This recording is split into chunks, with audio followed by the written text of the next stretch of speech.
अस्सलाम वालेकुम एवरीवन, कैसे हैं आप सब लोग। उम्मीद है कि आप सब खैरियत से होंगे। आज का जो हमारा टॉपिक है वो ये है कि identify difference between your needs and wants.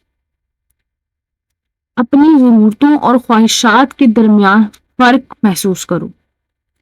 Friends, क्या होता है अक्सर औकात हमें पता ही नहीं होता कि हमारी ज़रूरतें क्या हैं और हमारी ख्वाहिशात क्या हैं, और हम दोनों को मिक्स एंड मैच करके चल रहे होते हैं।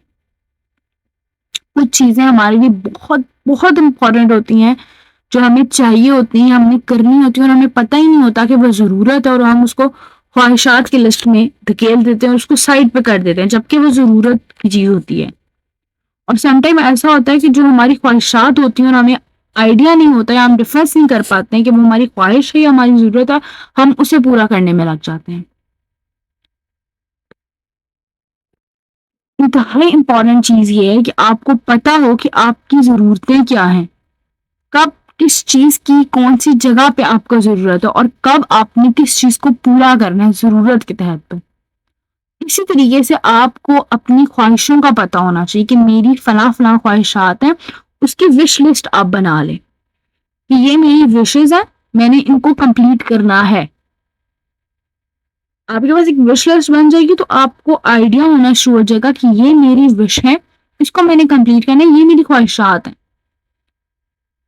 आपको इस चीज का आइडिया होना बेहद जरूरी है कि ख्वाहिशात में और जरूरतों में फर्क हो, पता हो, ताकि आपके टाइम, एनर्जी और मनी उन चीजों के ऊपर लगे जो चीजें इंतहाई इंपॉर्टेंट है। समटाइम क्या होता है, हमारे पास एक स्कूल के बच्चे की एग्जांपल देती हूँ कि एक छोटा सा बच्चा, स्कूल का बच्चा, उसके पास पेन है, उसको पेन की नहीं, मार्कर की जरूरत है।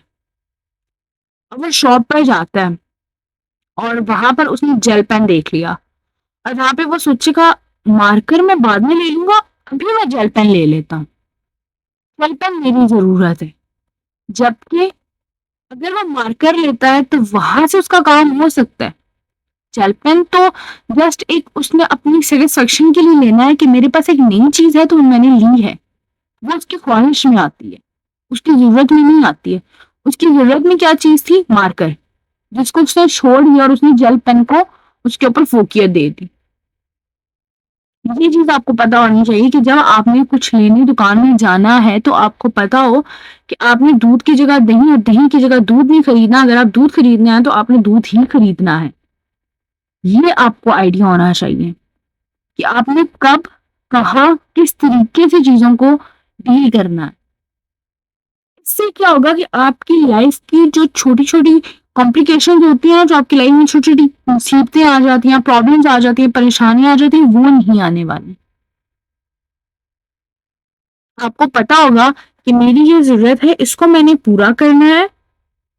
अगर मिसाल के तौर पे आपकी एक ज़रूरत है जो कि 5,000 रुपए की है, और आपको आइडिया होगा कि ये मेरी ज़रूरत है, इसके लिए मैंने इतने पैसे करने हैं, तो आप वो पैसे करके अपनी ज़रूरत पूरी कर लेंगे। लेकिन अगर आपको आइडिया ही नहीं होगा कि मेरी 5,000 वाली ज़रूरत है या मेरी 15,000 वाली ज़रूरत है, तो आप क्या करेंगे? आप डिस्टर्ब होंगे, आपको आइडिया नहीं होगा, आप अपनी ख्वाहिश को अपनी जरूरत बना लेंगे, और उसके साथ आप क्या करेंगे? उसके साथ आप 15,000 रुपए अपनी ख्वाहिश के ऊपर लगा देंगे, और वो ख्वाहिश होगी, वो जरूरत नहीं होगी, आपकी जरूरत पूरी नहीं होने वाली है। अगर आपको डायरी लिखने का शौक है, अगर नहीं भी है, तो भी आज से अपनी लाइफ में डायरी लिखने का एक रूल बना लें। इससे क्या होगा कि आपको आइडिया, आप फॉर एग्जाम्पल, मेरी अगर मैं अगर अपनी बात करूँ तो मेरी कुछ ख्वाहिशात होती हैं। जैसे मैंने बैग लेना है, वॉच लेनी है, मेरे पास एक वॉच है, एक बैग है, उसके अलावा मैंने लेना है, तो मैं उस डायरी में अपनी विश लिस्ट पे लिख दूंगी कि ये मैंने फला जगह का मैंने ये बैग लेना है। अब एक लिस्ट बनाएं डायरी के ऊपर, 2 पेजेस के ऊपर, एक के ऊपर लिखें विश लिस्ट, एक के ऊपर लिखें नीड लिस्ट। आपकी विश लिस्ट का आपको आइडिया होगा, और इसी तरीके से आपको अपनी जरूरतों के बारे में पता चलेगा कि ये मेरी ज़रूरतें हैं, मैंने इनको पूरा करना है। एज़ अ स्टूडेंट आपकी ज़रूरत क्या होगी? Pen, marker, book, rough copy, notes copy करवाने हैं, उसके लिए आपको ज़रूरत होगी पैसे वगैरह, या आपने प्रोजेक्ट मेकिंग करनी है तो उसके लिए आपको ये एक इम्पॉर्टेंट चीज़ है कि फॉर एग्जाम्पल हमें प्रोजेक्ट मिलता है स्कूल से और हमने प्रोजेक्ट मेकिंग करनी है, तो प्रोजेक्ट मेकिंग के लिए हमें ज़ाहिर सी बात उसकी डेकोरेशन के लिए भी कुछ चीज़ें चाहिए होंगी। हम शॉप पे गए और हमने देखा कि डिफरेंट टाइप्स ऑफ आइटम्स हैं डेकोरेशन की और हमें से 2 चाहिए उसमें से। मगर अब हमें वहाँ पे 5 पसंद आ गई हैं तो हम क्या करेंगे? 5 उठा लेंगे, जबकि ज़रूरत 2 की है और वो जो बाकी 3 होंगी वो हमारी ख्वाहिश के तौर पे हम लेकर आएँगे, ज़रूरत के तौर पे नहीं। ज़रूरत को हमेशा पहले पूरा करें, ख्वाहिशों को बाद में। ये नहीं कह रही कि ख्वाहिशात को छोड़ दें और बस ज़रूरत के पीछे लगते, ख्वाहिशात और ज़रूरत दोनों को समझें, दोनों में डिफरेंस फ़ील करें, दोनों को आइडेंटिफ़ाई करें कि ख्वाहिश क्या है, ज़रूरत क्या है। आफ्टर दैट आप उनको पूरा करें। पहले अपनी ज़रूरत को पूरा करें, फिर उसके बाद अपनी ख्वाहिश को पूरा करें।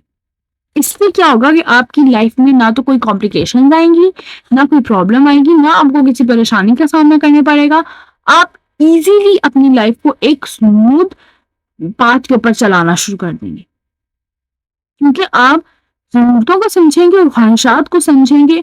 अक्सर फैमिलीज़ में या अक्सर घरों में लड़ाई की वजह ये होती है कि हम अपनी ज़रूरतों की बजाय अपनी ख्वाहिशात को पूरा करने में दूसरों का नुकसान करना शुरू कर देते हैं। मिडिल क्लास फैमिली के पास अगर इतना पैसा नहीं होता, मुश्किलों से बेचारे अपनी ज़रूरतों को पूरा कर रहे हो और उसमें आपने अपनी ख्वाहिश बीच में ला दी कि भई मैंने तो ये लेना है, मेरी ये ज़रूरत है, जबकि वो आपकी ज़रूरत भी नहीं होती और आपकी फैमिली आपको समझा रही होती है कि अगर हमने इसको 2 साल बाद, 1 साल बाद या इवन 2 महीने बाद भी ले लिया तो कोई फ़र्क नहीं पड़ने वाला, कोई क़यामत नहीं आने वाली। वहाँ पे आपने क़यामत उठा देनी है कि नहीं मुझे तो ये अभी और इसी वक़्त चाहिए ही चाहिए। वहाँ पे आपके पेरेंट्स क्या सोचते हैं कि हमने घर की ये चीज़ें भी पूरी करी है, वहाँ पे वो अपनी एक जो पैसों की उन्होंने एक सेविंग की लिस्ट बनाई होती है, उस सेविंग की लिस्ट में से आपकी वो ख्वाहिश पूरी करेंगे और उनकी सेविंग की लिस्ट धरी की धरी रह जाएगी। वहाँ से प्रॉब्लम स्टार्ट होना शुरू हो जाएगी। इस चीज़ को समझें, अपनी लाइफ को ईज़ी बनाएँ, हार्ड मत बनाएँ, इतना मुश्किल, इतना कॉम्प्लिकेटेड मत बनाएँ कि आपको कल उसमें रहते हुए प्रॉब्लम होना शुरू हो जाए। इसलिए कोशिश करें कि आपको डिफरेंस पता चले, ज़रूरत क्या और ख्वाहिश क्या है इसके बीच में। आई होप कि आपको मेरी वीडियो अच्छी लगी होगी। अगर आपको मेरी वीडियो अच्छी लगी है तो उसे लाइक करें, मेरे चैनल को अपने दोस्तों के साथ शेयर करें, मेरे चैनल को सब्सक्राइब करें। Thank you so much.